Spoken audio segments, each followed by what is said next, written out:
had 4 invasive carcinomas. They threw us right out of Cedars for having an incurable cancer. If I did not do the chemo, the radiation, I would not make it past 3 months. My wife and my daughter were becoming so knowledgeable of some of these alternative methods. My doctors were shocked that I refused their treatments.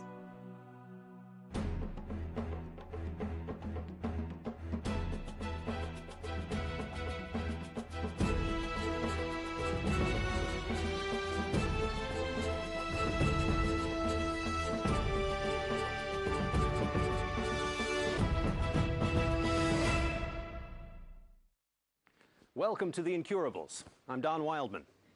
Life had been very good to Jessica Biscardi. Born into a large and loving family, she had seldom wanted for companionship or support.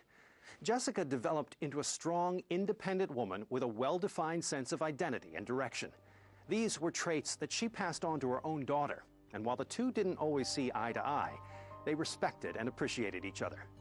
It was the strength of this relationship, Jessica's unyielding spirit, and her own keen instincts that would serve her best when doctors told her she had just a few short months to live. I was diagnosed with breast cancer that had metastasized to the other side, to my lymph nodes, pancreas, and lungs. It was quite shocking. I was devastated. They told me that she had 30 days, maximum 90 days to live. I remember one of my friend's mothers recently died of breast cancer fast after she found out. So when I heard about it, I immediately spiraled into a very bad depression. Every doctor I went to, they told me that I need to have a double mastectomy. I said, no, doctor, no thank you. I went for a second opinion, a third opinion, fourth and fifth opinion. Everyone told me the same thing, that if I do not have the chemo radiation and the major surgery, that I would not make it. As a matter of fact, when I went into one of the top international doctors, he had me scheduled for surgery the next day. All I did was go there for a second opinion. Because I was raised in a highly academic environment, I had complete faith in conventional medicine. I didn't know there was anything else. I looked at anything else as something that was not tested and should not be paid any mind to. So when my mother didn't jump on the bandwagon right away, right when she was diagnosed, and started doing chemo, the day after she found out, I was very upset. I knew in my heart, I just knew I could not do the chemo. So we dealt with it in other ways. We dealt with it in a nutritional manner. It took a while for me to really see that it was working and it was valid.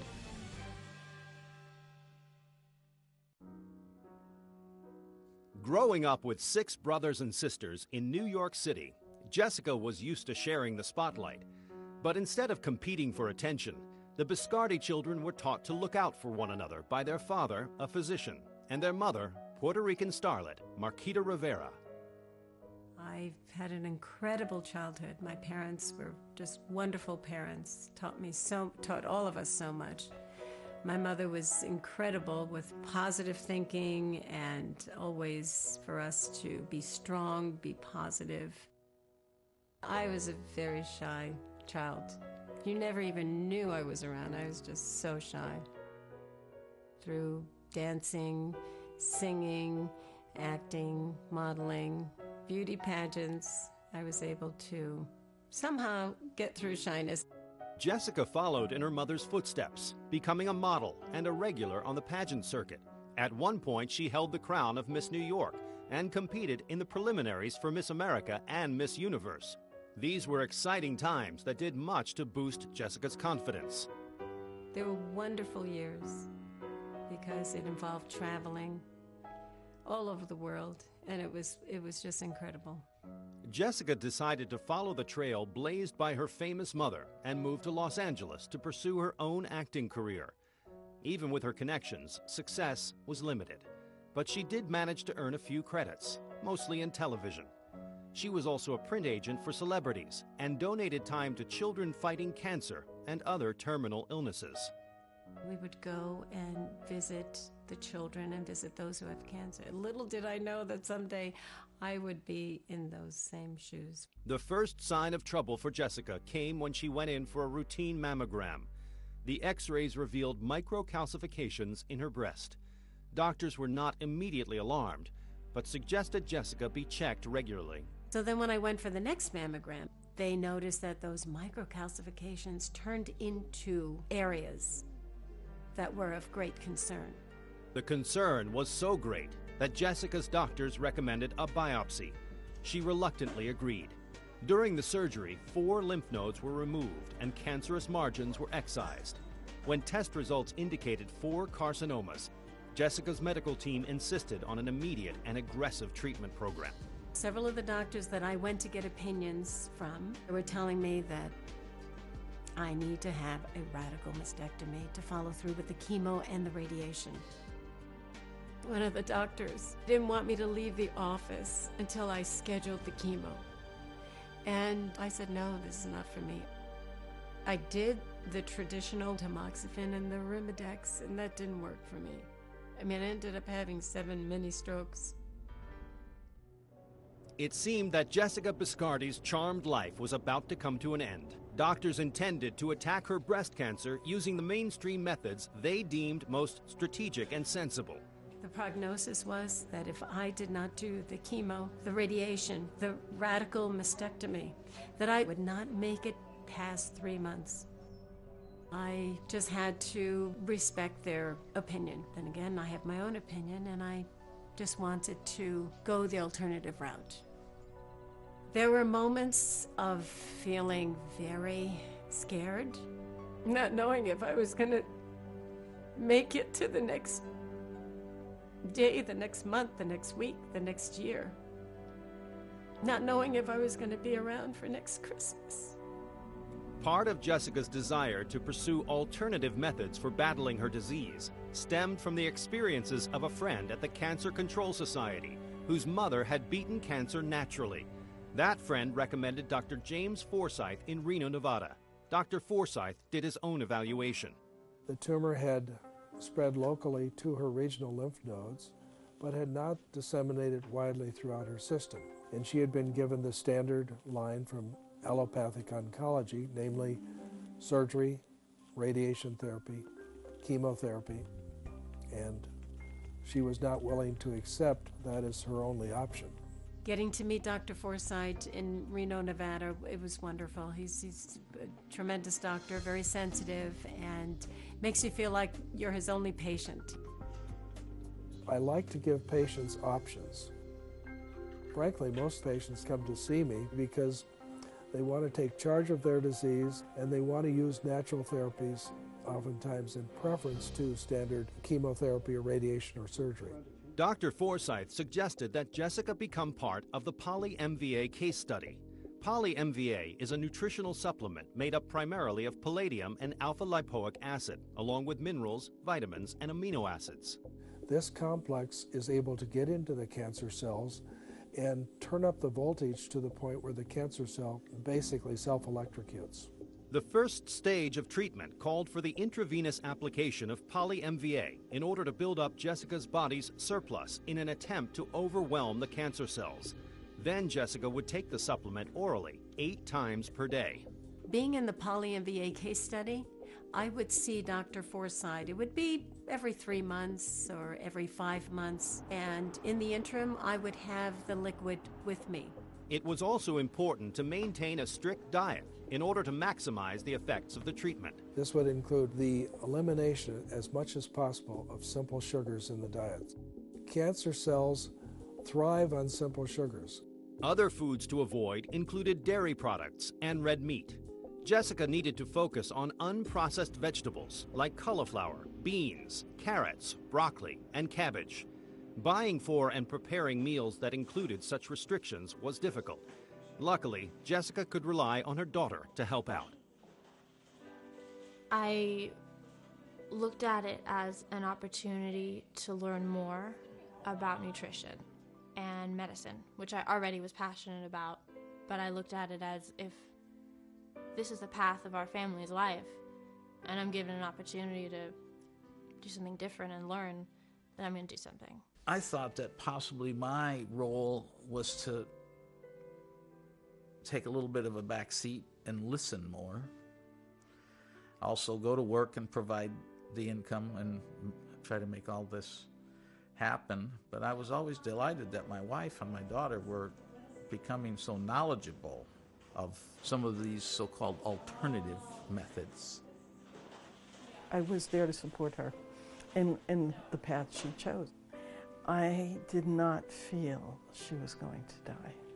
Here there was mostly everybody upset with me because I would not do the chemo, I would not do the surgery, I would not do the radiation at least. But when I spoke with my dear cousin Lucy, she and I spoke the same language. It was brutal to hear all the different things that she had to go through. I was thrilled when we had the conversation that she was using alternatives, because at that point in my life, I had a lot of experience in seeing what the alternatives do. Dr. Forsyth's program required extreme dedication. But all the while, Dr. Forsyth insisted that Jessica continue to see her oncologist in order to monitor the progress of the disease. It was during one of these routine checkups that doctors discovered that Jessica's breast cancer had spread into her lungs and pancreas. She was now facing a stage 4 diagnosis. My heart broke when I heard about Jessica not being well. I did fear that she was going to die and die soon. I mean, that's what happens to patients in the 4th stage. But she said, Auntie, don't worry, because I'm taking care of it. Nobody's going to touch me. Nobody's going to give me chemo. Nobody is going to give me radiation. When she discussed alternative treatment, I jumped at a chance to be helpful. I just hoped and prayed that it would work for her. I always tell her that you're a young lady and you've got to be strong. And Jessie, if you're not, then I'm going to punch you right in the nose. In an attempt to take her mind off her troubles, and more importantly, to create awareness for naturopathic cancer research, Jessica utilized her talent for storytelling to work on a documentary for the Cancer Control Society. While researching alternative recovery stories, Jessica met Dr. Bernardo Mahalka. She had no idea then what a huge role he would eventually play in her survival. Before she told me she had cancer, I said, "You've got cancer." And she said, "How do you know?" I said, "Just looking at you." She said, "Well, they've told me I'm going to die." I said, "Well, you're not going to die." "Okay, you're not going to die. If you do what I tell you, your body will heal itself." Jessica Biscardi had dreams of living the glamorous life of a Hollywood starlet, just like her mother. But those aspirations were transformed into a fierce struggle to survive stage 4 breast cancer. She had sought the care of Dr. James Forsyth in Reno, Nevada, who prescribed a more holistic approach to healing. It was while working on a documentary for the Cancer Control Society that she met naturopath Dr. Bernardo, who would become a pivotal player in her fight against the disease. She had breast cancer, she had lung cancer, she had pancreatic cancer. I said, "You're very sick." Jessica decided she wanted to be my patient because there was no way out. She'd been told, "Get your affairs in order, you're gonna die." I told her, "If you want to live, I can help you live." I was so lucky to be a patient of Dr. Bernardo's. In combination with the poly-MVA, it was a perfect match. Dr. Bernardo's approach to attacking Jessica's cancer included an even stricter diet than she had implemented before. The principal goal was to manipulate Jessica's blood pH levels from an acidic state to a more alkaline one. Your body's cellular fluids have to be at a pH of 7.4. Now, to explain pHs, everything in this world runs from pH 1 to pH 14. 1 being very acidic, 7.2 being neutral. Anything over 7 is alkaline. We got to get you alkalized. We give you coral calcium. We give you fresh juices. You need to drink them with a straw. Why? Because you need the enzymes from the mouth to begin the proper digestion. Why do you take juices? Because you're taking billions of enzymes. They're going to start repairing your body. With Dr. Bernardo, I was on therapeutic vitamins with the juicing and the exercising and keeping the body alkaline. How can I tell people that they're getting better? Because the pH goes up. Most of them are 5 or 5.5. As it goes up, lactic acid is going down, which means cancer activity is going down. While Jessica was willing to commit to the program, she knew she wouldn't be able to do it alone. At that time, I became much more involved with the process and was the vitamin cheerleader to help my mom during that time. Oh, she had me on a tight schedule. She was very supportive of her mother. She made all the juices. She made sure she took her pills. And I believe a large part of her survival was due to her daughter's help. We were very close to this process. I would leap out of bed in the morning thinking of what juices to make and what meals to prepare and what pills need to be done, and I'd mark everything down and write everything down. And that's what you need. You need a good support team to get you going. It's difficult to take on this protocol when you're not feeling well. You need someone who is hilarious and loving at your side at all times. It was very difficult, and sometimes my mom did not want to do the protocol at all.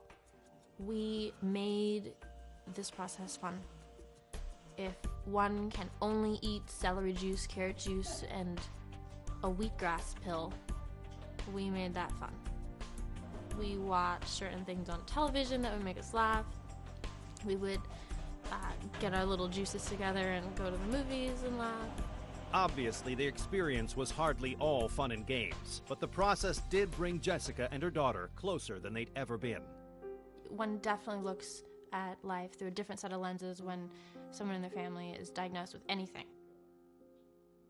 I never wanted to disrupt her life. I did go to prom, I did go to dances, and my friends were supportive, but they knew there was something different with me. I felt very isolated from the bunch. I wanted everything to be normal. You know, it made me so happy when she was being with her friends and going to parties and events, and always assured her, I'm fine, I'm doing well, I'm doing fine, because I wanted her to not have anything in her life interrupted. Dr. Bernardo was diligent about keeping track of Jessica's progress. He would call her to make certain she was logging her pH levels. He would quiz her on her juicing recipes. He made sure she was being true to the modality. One side effect that concerned Jessica, though, was her persistent state of nausea. The first week, they feel like they got the flu. He says, don't worry about it. You are going to be fine. The cancer is going to go. It's going to disappear. And I tell them, because you're killing millions. The average cancer patient, according to the Germans, has between 5 and 6 pounds of parasites. So as we start killing those, you feel like you got the flu, you want to lay down. So I tell my patients, you got to eat the things that I prescribe, mostly green vegetables. You got to sleep, and you got to take your pills. That's all. And then Dr. Bernardo went on to say, the day that I wake up and I'm feeling fine without feeling nauseous, that's the day I need to go for the MRI and a CAT scan. Jessica was in the program for 6 months. Her pH had been 7.2, 7.4, 7.6 for 3 months. I said, okay, go get a scan. So the day that I woke up without any nauseousness, without feeling so lethargic, without feeling so dreadful, that was the day that Dr. Bernardo said, okay, now's the time. Sure enough, I went for the MRI and the CAT scan. And it showed right on the test, the impression. There's no neoplastic disease activity present. Jessica Biscardi was able to overcome desperate odds. Stage 4 cancer patients are routinely viewed as terminal by the conventional medical community. Yet Jessica avoided additional surgery, refused chemotherapy and radiation, and now here she was with her cancer in remission. Jessica is a fine young lady. I told her, if you follow my program, you live. If you don't, you'll die. The main thing that I've learned is to boost the immune system and stay in a happy frame of mind. She came through this victorious. So she was the type of ideal patient that every doctor wants to have. I love that statement that Jessie is healed. I hope that we can continue to be close and know that we are safe now from this. If I can share one thing to share with those who are facing cancer, just when it seems so hard, just when it seems like all hope is lost, please Don't give up. Please gather your strength. Talk to as many people as you can. Have a good look at your life and see if you're under any stress, what it is. Reverse all of that. Be happy. Do whatever it takes. I would definitely want to be in the medical profession, helping people, because when I was taking care of my mom, other people's stories were the #1 motivator that helped us get through it. So I want to give back. It is so rewarding for me to help others with cancer. They know they can call me anytime to help them and give them some comfort. As a cancer survivor, Jessica visits her doctor regularly, and a checkup soon after her remission revealed she also had hypothyroidism, a condition that's treatable with medication. But if undetected, hypothyroidism can prove fatal if a patient adds chemotherapy into the mix. Had Jessica followed the advice of the doctors who pressured her to start chemo immediately, she might very well have died after the first dose. Jessica has lived a charmed life indeed, in more ways than one.